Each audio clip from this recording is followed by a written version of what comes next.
The desert wind whipped across the North African airfield as a young RAF pilot laughed with his squadron mates, pointing at the intelligence report. "These new Jerry fighters. Just another batch of amateurs trying to play in the desert," he said, tossing the paper aside. Within weeks, that same pilot would find himself spiraling toward the unforgiving sand below, his Hurricane torn apart by the guns of a Messerschmitt Bf 109, bearing a distinctive African map insignia. The hunters had become the hunted, and the man who led this transformation was Major Wolfgang Schellmann, a Luftwaffe ace whose unit would turn British confidence into fear. Wolfgang Schellmann was born on 2 March 1911 in Kassel, at the time in the Prussian province of Hesse-Nassau in the German Empire. The son of a middle-class family, young Wolfgang grew up in the shadow of the Great War, watching biplanes circle overhead and dreaming of flight. But unlike many boys who simply fantasized about aviation, Schellmann pursued it with the kind of quiet determination that would later make him one of the Luftwaffe's most respected commanders. Wolfgang Schellmann started his combat training as one of the select few German pilots at the Lipetsk Fighter Pilot School in the Soviet Union. This secret facility, hidden deep in Russia, was where Germany circumvented the Treaty of Versailles to train its future air force. Here, in the frozen vastness of the Soviet Union, Schellmann learned not just to fly, but to fight.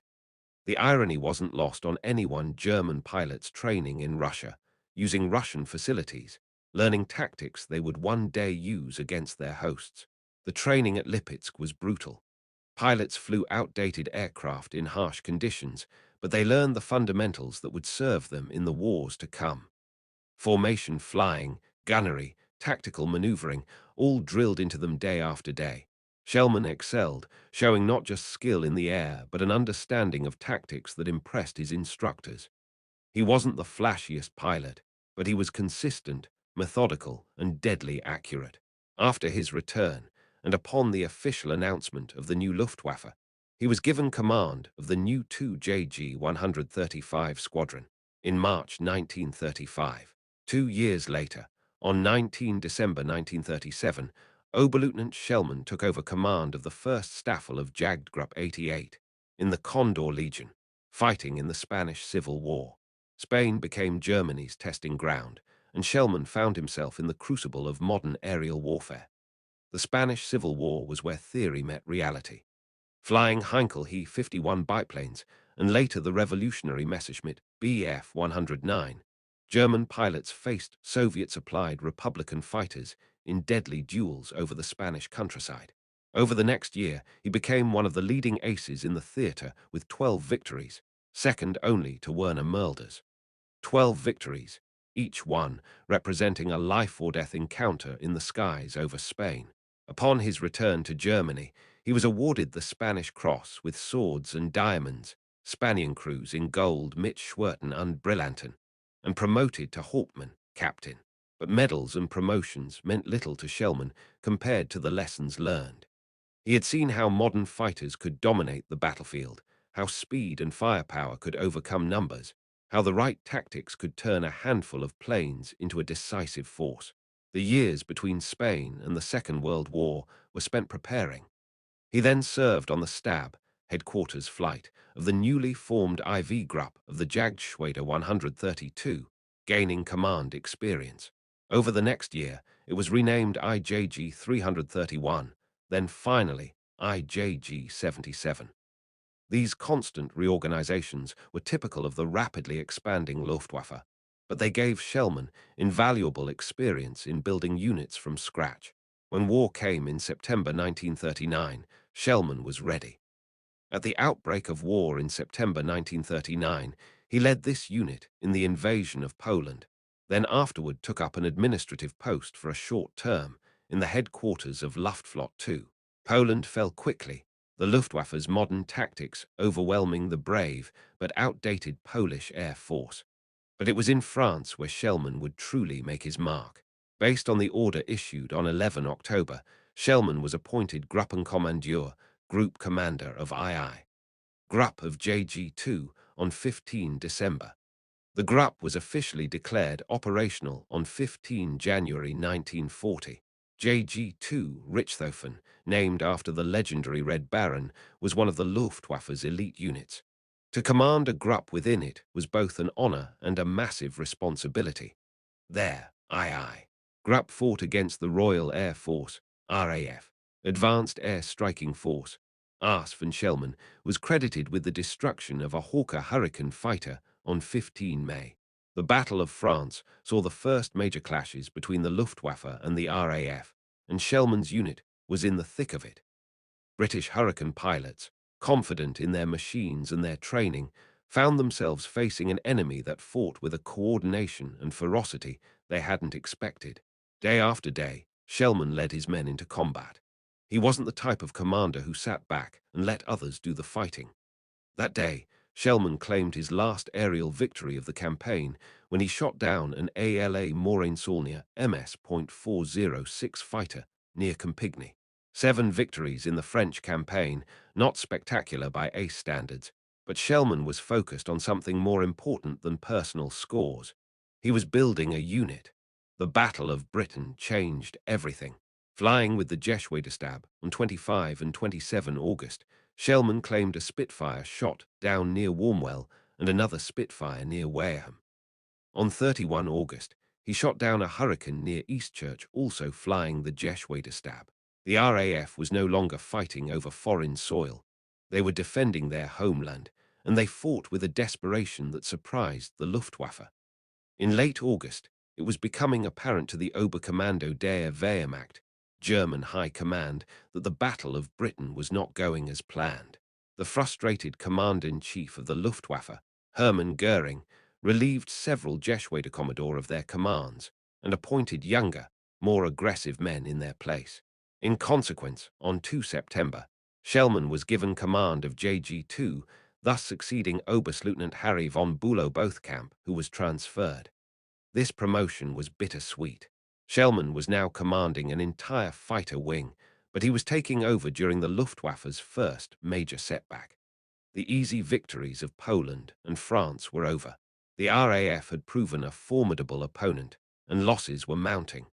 On 18 September, he was awarded the Knight's Cross of the Iron Cross, Ritterkreuz des Eisernen Kreuzes, for his 23 victories, including the 12 in Spain. But even as he received Germany's highest military honor, Schellmann could see the writing on the wall. The invasion of Britain wasn't going to happen. The Luftwaffe had failed to achieve air superiority, and without it, Operation Sea Lion was impossible. On 22 October, he was replaced by Major Helmut Wick as commander of JG-2 and transferred to take command of Jagdschwader 27. JG-27, 27th Fighter Wing. JG-27 was different from JG-2. While Richthofen had tradition and prestige, JG-27 was still finding its identity. The wing was given the name Africa for serving in the North African campaign, predominantly alone in the period from April 1941 to September 1942. But that name hadn't been earned yet. When Schellmann took command, JG-27 was just another fighter wing, stationed on the Channel coast and licking its wounds from the Battle of Britain. At the time of his transfer to JG-27, the Jeschwede was based at Ginz at the English Channel and was subordinated to the II. Fliegerkorps, 2nd Air Corps. On 10 November, JG-27 was withdrawn from Channel operations. The Jeschwede was then ordered to Detmold for a period of replenishment and equipment overhaul. This was Schellmann's chance to rebuild, retrain, and prepare for whatever came next. The winter of 1940–41 was spent in intensive training. Schellmann drilled his pilots relentlessly, focusing on formation flying, mutual support, and energy tactics. He knew that individual brilliance meant nothing if the unit couldn't fight as a team. Young pilots who arrived expecting to become overnight aces found themselves instead practicing the same maneuvers over and over until they could perform them instinctively. German forces invaded Greece on 6 April. Following the German advance, JG-27 moved to Tolmeda on 16 April and to Larissa on 20 April. That day, Schellmann claimed a Hurricane fighter shot down near Tanagra. The Balkans campaign was short but intense, with JG-27 helping to drive the RAF from Greece. But this was just a prelude to bigger things. In April 1941, the Jesuiter briefly served in the Balkans before, with the exception of IJG-27, participating in the opening offensive against the Soviet Union on the Central Front in June 1941. But IGRUP had a different destination. JG-27 arrived in April in the form of IGRUP under the command of Eduard Neumann. The GRUP arrived at Gazala on 14 April and first engaged in combat 5 days later. North Africa, the desert, a place where the Italian Air Force had been struggling against the RAF for months, suffering heavy losses and achieving little. The British had grown confident, perhaps overconfident. They controlled the skies, striking Axis convoys and supporting ground operations almost at will. Karl Wolfgang Redlich and Werner Schröer claimed the first victories in Africa. But Schröer had the distinction of being the first German Bf-109 pilot shot down in Africa. The first day of combat operations yielded 4 claims for 1 loss. The initial encounters were a shock to both sides. Technically, the Luftwaffe held the advantage in Africa. When Bf-109s from JG-27 first appeared over Libya, senior RAF commanders called for Spitfires to be sent to the region immediately.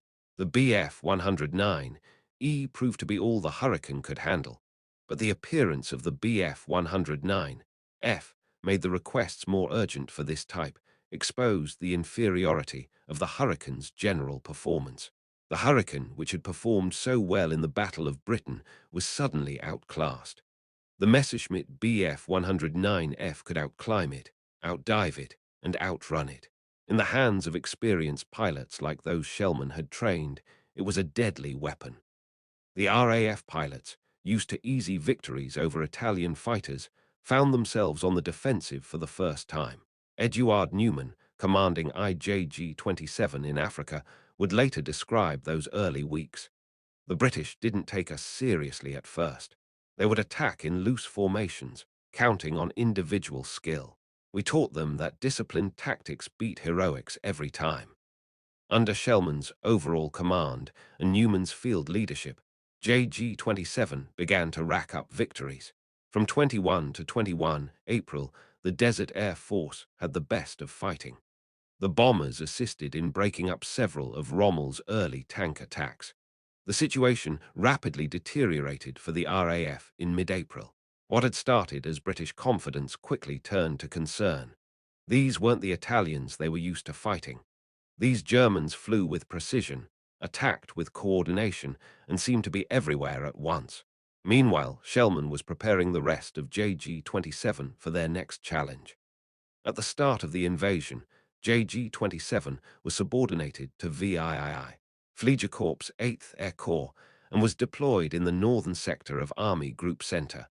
Operation Barbarossa, the invasion of the Soviet Union, was about to begin. June 22, 1941, the day that would define Wolfgang Schellmann's fate.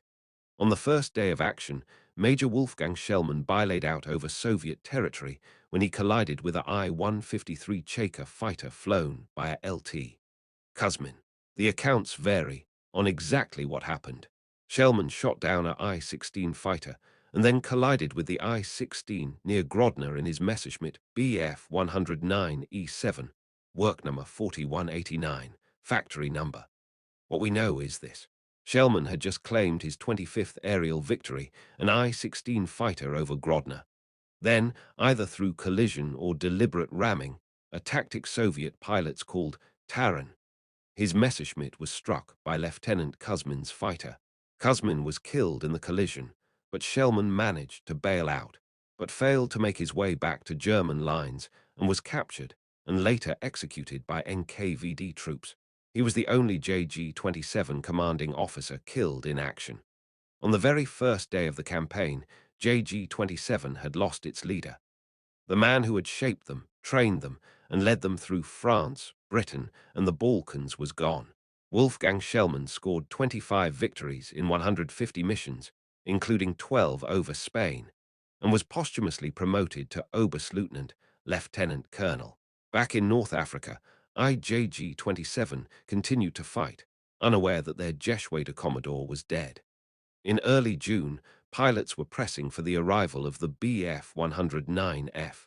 The BF-109E, which the Hurricane could match under some circumstances, was grossly inferior to the newer BF-109. When the new fighters arrived, JG-27's superiority became even more pronounced.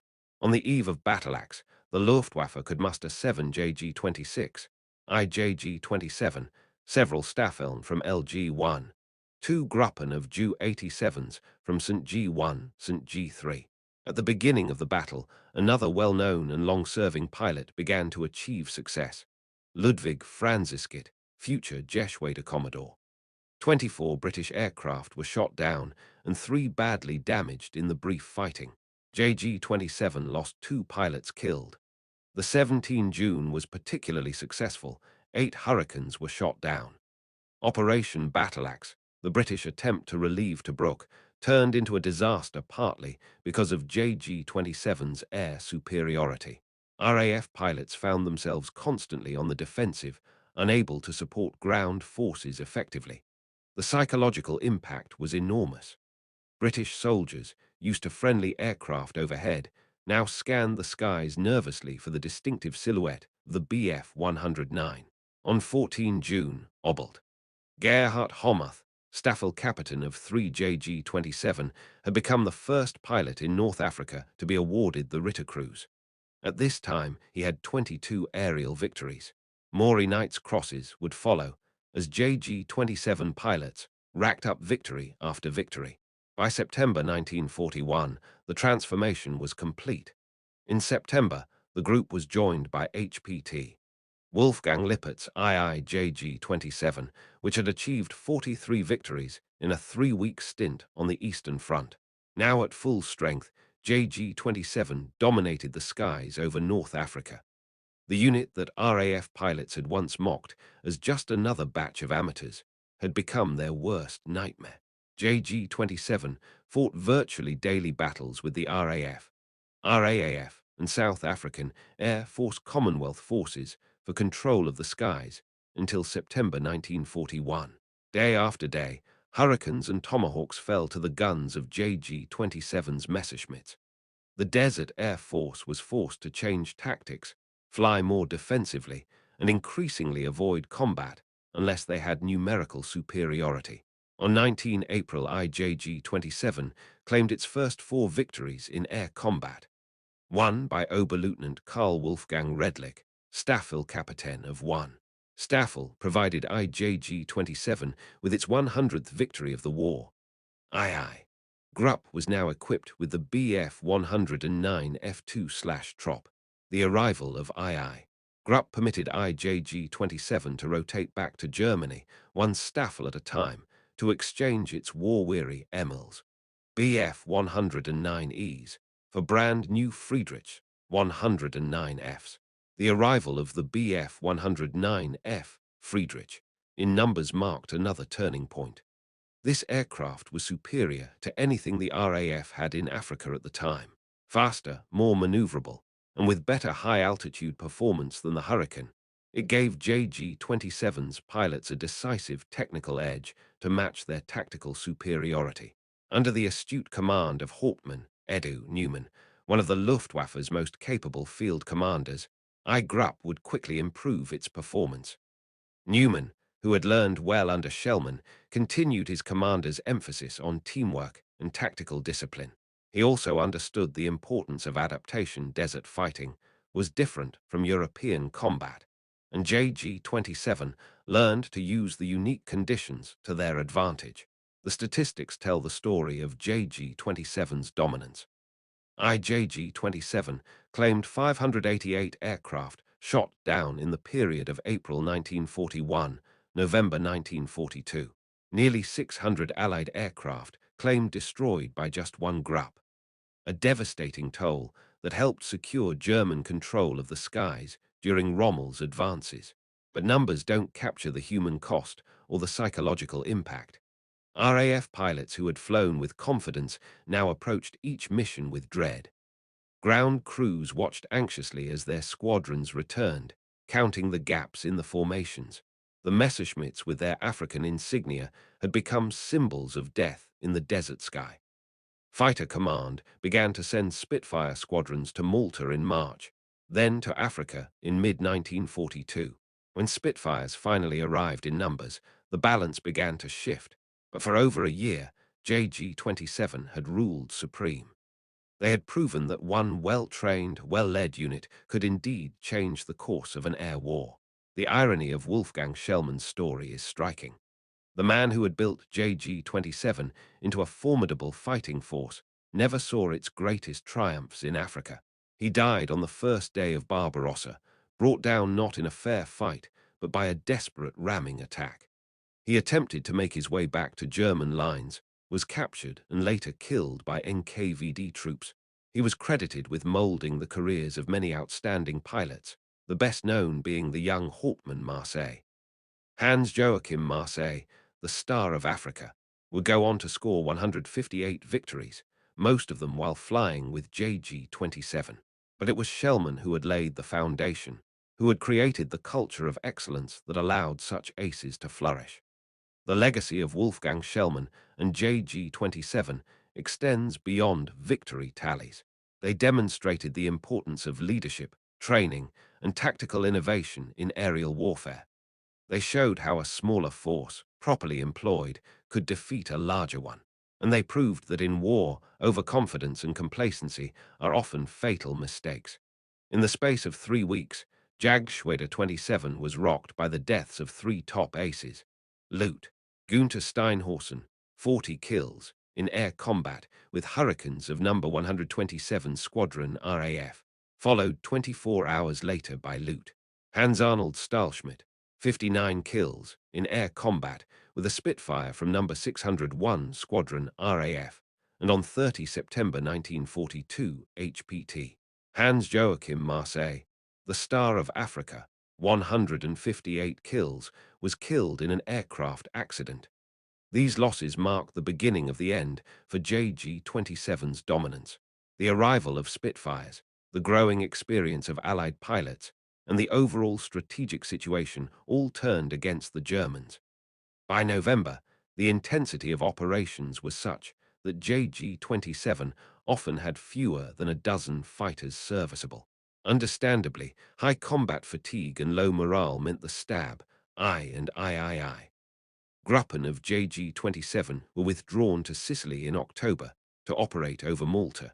They returned briefly to North Africa, but then the whole of JG-27 was withdrawn from the theatre for the final time in December 1942.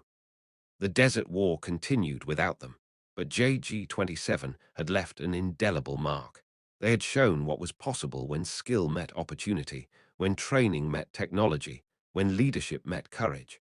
The RAF pilots who had once mocked them had learned to respect and fear them. The name Africa, painted on their aircraft, had been earned in blood and victory. Wolfgang Schellmann never saw the pyramids, never experienced a sandstorm, never felt the peculiar exhaustion of combat flying in the desert heat. He died in the forests of Belarus, thousands of miles from the theatre where his unit would win its greatest fame. Yet his influence was felt in every sortie JG-27 flew over North Africa. The British pilots who had laughed at those first intelligence reports about JG-27's arrival learned a harsh lesson about the danger of underestimating an opponent.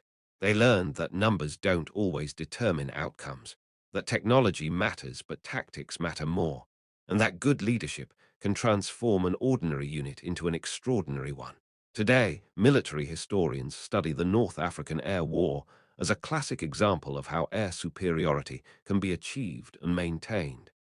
They examine JG-27's tactics, their training methods, their adaptation to desert conditions.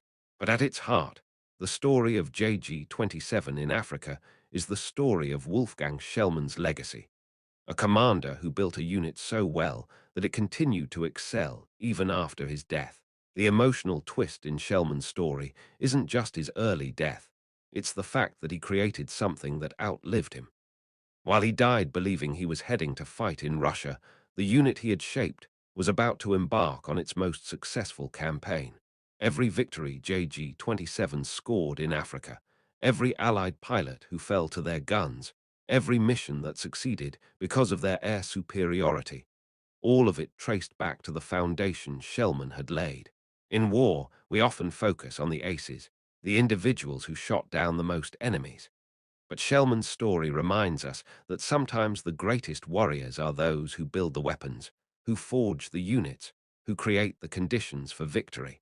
He wasn't Germany's highest-scoring ace, but he was something perhaps more important, a leader who could take ordinary pilots and turn them into an extraordinary fighting force. The sands of North Africa have long since covered the wreckage of the aircraft that fell there. The veterans of JG-27, Allied and Axis alike, have mostly passed on, but the lessons of that air war remain. When military leaders talk about the importance of training, of unit cohesion, of tactical innovation, they're echoing principles that Wolfgang Schellmann lived and taught. His death at 30 years old was a tragedy, but his life was a testament to what one person can achieve through dedication, skill, and leadership.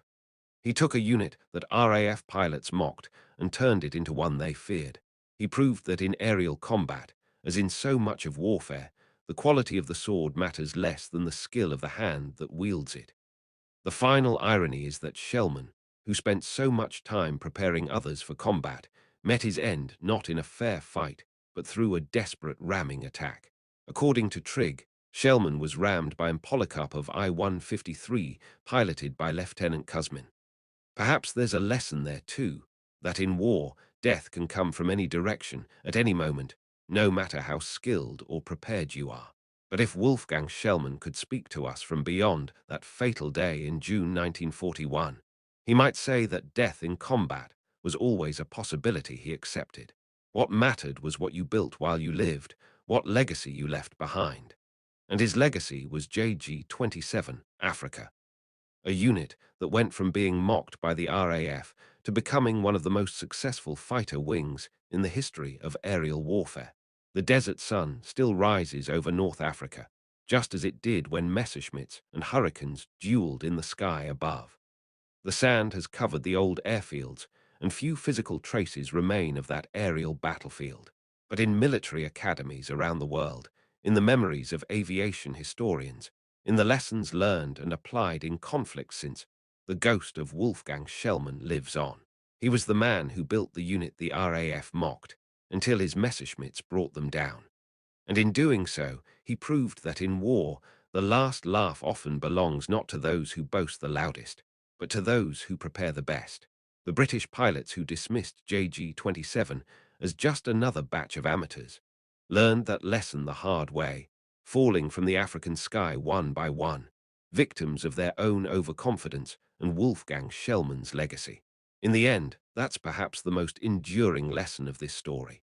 Never underestimate your enemy, never assume superiority, and never forget that somewhere, someone like Wolfgang Schellmann might be quietly preparing to prove you wrong. The RAF pilots of 1941 forgot that lesson. The burning wreckage of their Hurricanes scattered across the North African desert stood as monuments to their mistake, and to the quiet effectiveness of a German commander who transformed mockery into mastery, one victory at a time.